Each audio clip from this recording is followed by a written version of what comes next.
Today on Locked On Rockies, figuring out who the Rockies trust.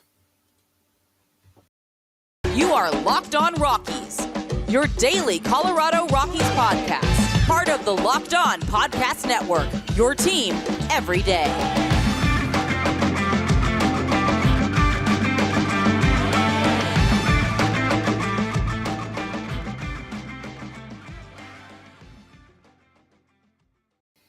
Rock on Rockies fans, welcome into the Locked On Rockies podcast for today, the 25th day of October in the year 2022. I am your host and Rockies fan extraordinaire, Paul Holden, bringing you your daily Colorado Rockies talk right here on the Locked On Podcast Network, where you can find your team each and every day. Thank you for making Locked On Rockies your first listen of the day. I know we're a little late on the recording today, but that's how it goes sometimes. But you can find us free and streaming on your favorite streaming service whenever you want. Just search Locked On Rockies. You'll be there. And if you subscribe to Locked On Rockies on YouTube, you'll know when we're going live here. So you can jump in, be part of the live show, and ask your questions and have them answered live, just like so many of you have already done. Today on Locked On Rockies, we are going to be talking about trust. We're going to be talking about the Rockies and who they trust, how the Rockies have shown trust, and if the Rockies are placing trust in the right people. And we're also going to have a conversation about trust in your content consumption. But let's start here. And it was interesting. There's some good couple of things that you should subscribe to if you want Rockies-centric links. Rockies emails sent to you. Thomas Harding, of course, the Rockies beat email. He's been, Thomas has been covering the Rockies for a long, long time. And he has 5 questions for the Rockies, going from what are the holes? Will the Rockies depart from the norm and trade aggressively? We'll talk about that a little bit in this as well. But the 5th question is the most interesting one that he lists. And the 5th question is, whom do they trust? This is somewhat contradictory since many of the previous questions point toward a need for a shakeup.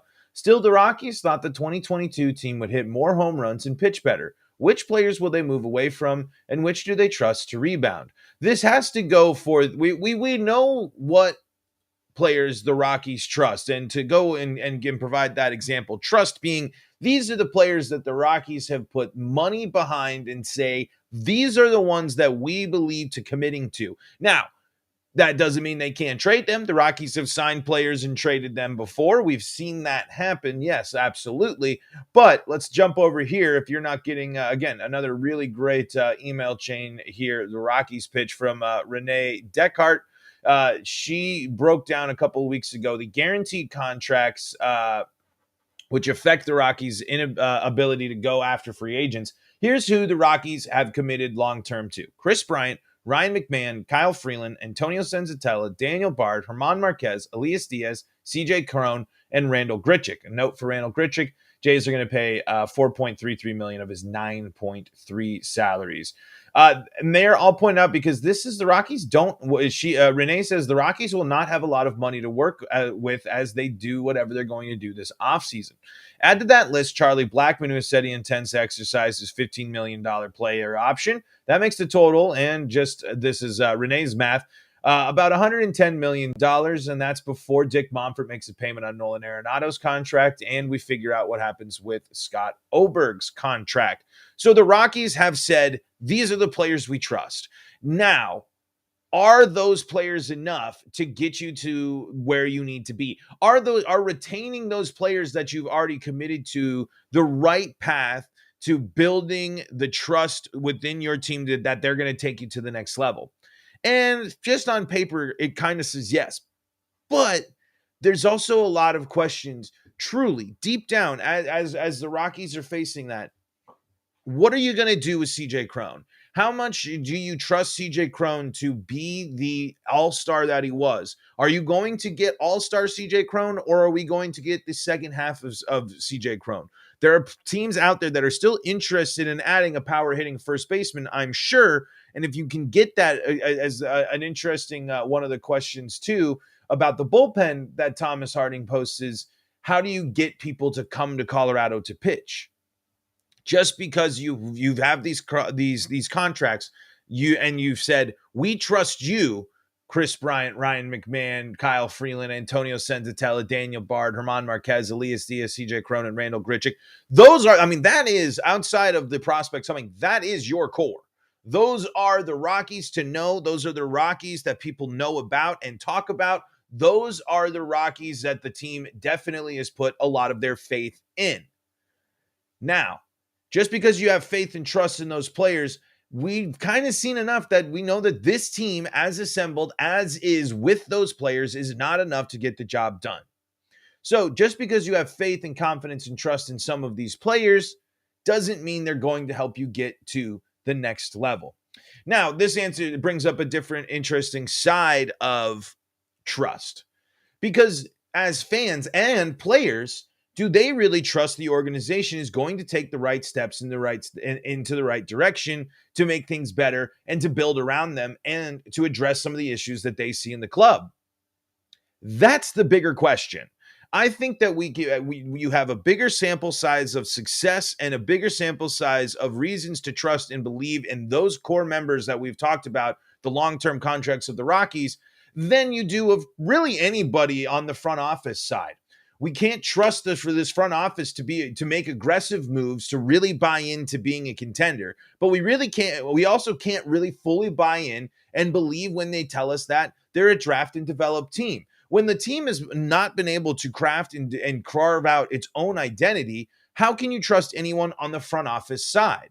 Throughout my entire Rockies fandom, since that I can know, the highs and the lows, the front office has always been something the Rockies are hesitant to believe, that Rockies fans are hesitant to believe in, because this front office hasn't really given into the baseball fans' trust as much as they have been given into the trusting that fans are going to be entertained, that fans can go to the ballpark. You can trust and believe in the Rockies front office to make a trip down to 50th or to 20th and Blake a good time for you and the family, whether the Rockies win or lose. But you can't trust them to stick with players that you believe are important, and you can't trust them to have a plan, have an identity, have an understanding of what they actually want to do. And especially since post 2019, I would say the relationship between the front office and the fan is fractured, and their level of trust in the organization is at one of the lower points. A team that still sees a ton of attendance, sure, but when you talk to Rockies fans and when you get to see the perception of some Rockies fans, there's not a lot of faith right now, because if the Rockies don't change anything, if the Rockies run it back with the same roster, how can you have any faith and trust that this organization is actually trying to win when this team finished 30 games out of the NL West? We can't trust the Rockies organization to put together a team that's going to compete for the NL West, because they haven't done that very often. Only on a few occasions have the Rockies really been in a position to win the division. We can't trust that this team is run by the people that are going to help this baseball team get over the hump and get into a more consistent franchise. This is a team that has been run by people that have had more losing seasons than winning seasons and have been a benefit of a lot of good luck. Let's be realistic here. 2007 and Rocktober was incredible, but it was also incredibly lucky. 2009, a different story, and same with the Rockies building an actual playoff team in 17 and 18. Instead of buying in, instead of trusting in the Rockies, they trust so much in themselves that it harms the team. The amount of trust within the organization for people within the organization runs too deep. The loyalties lie too deep that the Rockies only promote from within, and they're only promoting from within an organization that hasn't been successful. It's something that the Rockies are desperately crying out for. It's because the people in charge, their circle of trust is small, and it's only people that have been involved with Rockies-centric, specific things, because they want people they have familiar relationships with. They brought in new analytics people, and the new analytics people couldn't even last a year. The Rockies tried to do some stuff, but without trusting in a new plan or actually forming a true identity for yourself, the Rockies are going to continue to struggle. And that goes into this offseason. This team has let fans down and has let players down. And it's another interesting point that the Rockies are going to have. So is it really going to be just trust in this team? Can they really get away with telling fans and players and the league to just trust us? We got it. I believe that the Rockies players that struggled this year can bounce back because we've seen better performances from just about every Rockies player that has regressed. I'm confident that I'm happy to see the Rockies making a change when it comes to hitting and making an adjustment there and trying to bring in something new. I trust that they're going to do the right thing. And if they, and here's the thing, you can trust in them making a similar decision and them making a right call because even if it is from within the organization, but it's just the fact that you can't trust them to really do a full in-depth look at the baseball world. I don't trust that the Rockies organization is going to do a ton of groundwork and research and thought processes into scouring Major League Baseball when they have an interesting option down in Albuquerque right now in Jordan Pacheco with a lot of already commitment. I mean, that again, that falls into the issues that we've seen so much with the Rockies. It's a former Rocky. He's been with the organization. He's been there. However, as Renee points out, down in Albuquerque, Jordan Pacheco has had a really good run so far with improving the offense down there. There's more to dive in there from Jordan Pacheco. So, I mean, it really is. Who can the Rockies trust? And who can the Rockies players trust? Who can the Rockies fans trust? Because 4 straight seasons of losing, the trust is wearing thin. The excuses, the things that are getting in the way, they're wearing thin. Trust is an interesting thing, and I do wonder how the Rockies fans.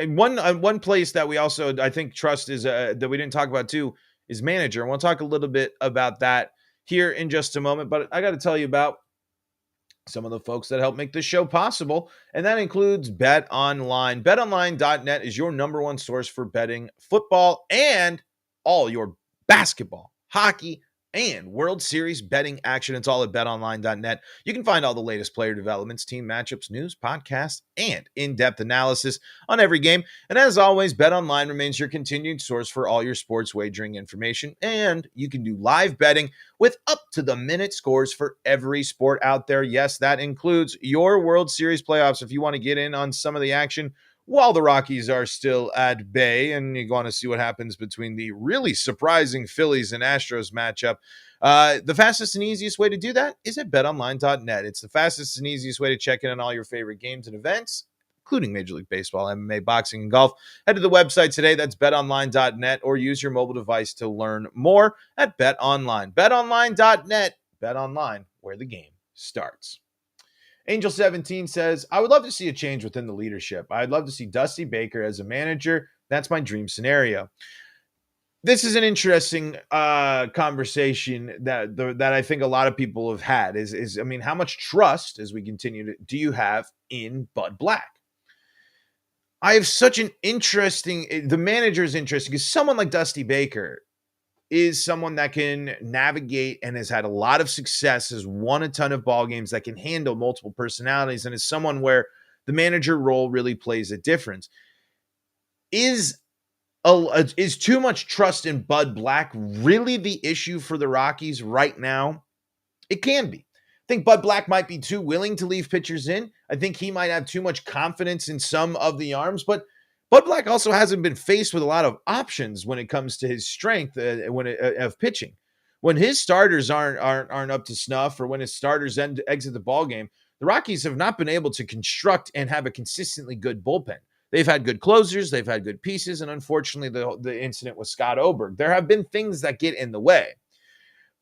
But does it require bringing in someone completely different like a Dusty Baker or a manager of that status, a manager of that name to help the Rockies get to the next level? I don't necessarily think so. I think the Rockies just have to trust in themselves and their organization and their plan enough that they can stick to it and point to results that work. I just don't think the Rockies actually have a full identity carved out for themselves that you can point to and say that this is really the identity that they're trying to create and the plan that has worked for the Rockies. They have exciting position player drafts, yes, but what about pitching? We don't have that's a huge part of the thing we've talked about multiple times, but we haven't trusted this organization enough to build up this farm system that they claim to be a draft and develop team. This is more issues where it's not a lack of faith, I think, on the fan side in the players and some of the players on the roster. It's a lack of faith in the front office and trust in the front office to actually do what it takes to make the decisions to move on from players that the organization has placed all their trust in and rebuild and replenish. Because how do you sit there and truly say that the Rockies have followed, draft, and develop when last year they go and they get one of the biggest free agents in the thick of things? They did try to make a big bullpen by spending a lot of money. They haven't done any trades or anything minor to help beef up this minor league system other than drafting. They're just banking. They talk about draft. They talk about draft. You could have gotten more draft picks and gotten more things in return for moving Trevor Story, for moving John Gray, for moving Bard, for moving Rhone. You have to point out to a plan and stick to it and actually do things that go there. Until we see the Rockies do that, trust in the organization, faith in the organization is going to continue to be low. The Rockies need to actually have a plan in place. And it might come with these bunch of young guys. But every time that they've had a crop of young guys, at least recently, that has come up to the scene, that has done well, look what happened to it.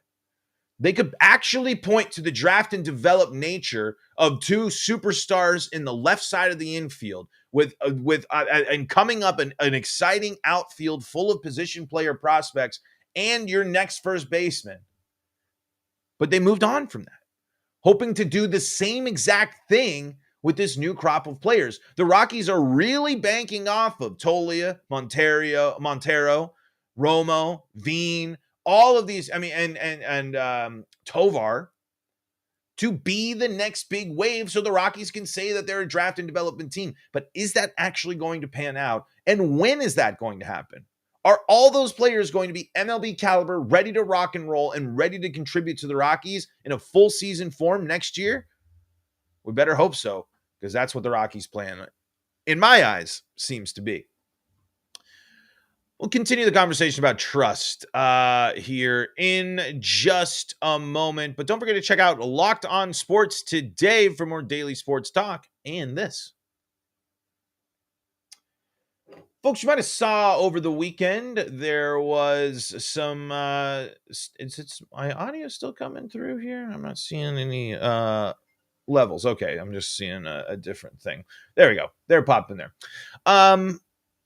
There was just a podcast, and it was some takes about credentialed media and fans and opinions in this. I just want you to know, at least from my side of things, and when I bring you my takes, it very much is from the fans' perspective. I learn with this show alongside you all. I don't have insider access. I like to highlight the people that do. I want to bring more people on and talk to them, the ones that actually getting to go in the locker room, that have the credentials, that follow and cover this team, because I want to bring a voice to the fans that feel like that they're not always able to have one, because in reality, where do Rockies fans necessarily get a platform, a consistent platform? And I'm not taking away from anything that does daily, weekly, and there's people that cover the Rockies 24/7, 365 better than I. But I just want you, I'm transparent about the fact that I'm a fan.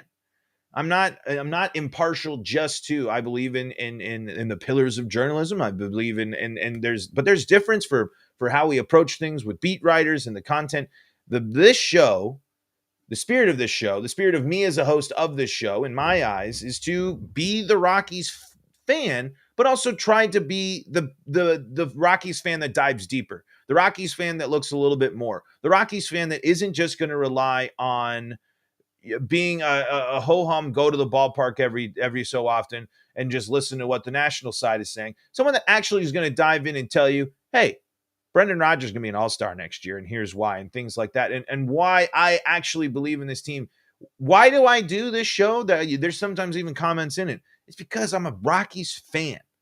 Deep at its core, at its element, at its heart, I am a Rockies fan. It's just it's why I do this.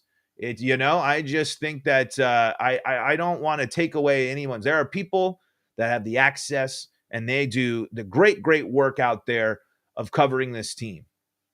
But I don't think there's anything wrong with passionate fans from being able to get out there as long as they respectfully getting out there and saying what they want to say and continuing a conversation that way. Because I think through this show, I can grow as a host because I can learn more about the game and we can learn more about the game together.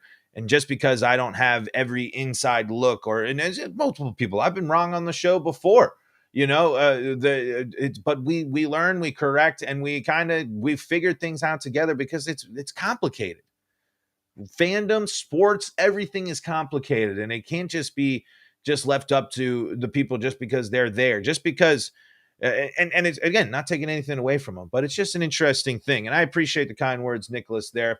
And just diving back into the live chat I don't want to spend too much time dwelling on it, but I think the fan, there's great value into passionate fan coverage, and I hope y'all enjoy, and you all have shown that you enjoy what we do around here. But we are definitely for the fan and appreciate the fan around here, but we like to keep it respectful as well. So I mean, but we also honor and respect that there's people with more of an inside scoop to me. But that's why I bring, that's why I bring you. That's why we go to Purple Row, MLB.com. We go to Fansided. We go all, and I want to talk to more people because there's all these people that are doing so much cool stuff for the Rockies. Why not keep talking about it and seeing what we can and start talking and learning more about the show together? Yep, you kind of nailed there, linking. It is really hard to capture the excitement of what that team was capable of in 2018. The Rockies had finally an identity, finally the confidence, and came really, really close. And 2019 could have gone differently with just a different roll of the dice and a different plan of attack and different commitment. Can we trust this organization as we close our circle around for everything in our conversation about trust today? Can we trust in the Colorado Rockies as an organization to recreate the excitement of 2018 and to bring back that level of passion and energy for this club? Remains to be seen. But what we can have trust and faith in is that they're going to be a full ballpark. There are going to be people down there, and their plan, whether it be for their pockets or whatever, it's going to work out in some way or another for them. Folks, that's going to do it for today's episode of Locked On Rockies. Thank you so much for tuning in and joining us. If you like the show, why don't you tell your friends about it, subscribe, rate it, and all that stuff is a massive, massive help to us and what we do here at Locked On Rockies. And like we said, now that you made Locked On Rockies your first listen of the day, go check out Locked On Sports Today. All sorts of an inside look to the world of sports, and you can stay up to date with everything in a very busy time for Colorado sports with the Locked On Broncos, Locked On Avalanche, and Locked On Nuggets podcast. You can find them all there. Thanks to our live chat, as always, jumping in here, answering or asking questions. Subscribe to Locked On Rockies so you know when we go live. Hey, you can also follow us at Paul Holden 33. That's me. If you want to follow the show, you can follow it at LO Rockies on Twitter. Until next time, I'm Paul Holden saying so long from the Locked On Rockies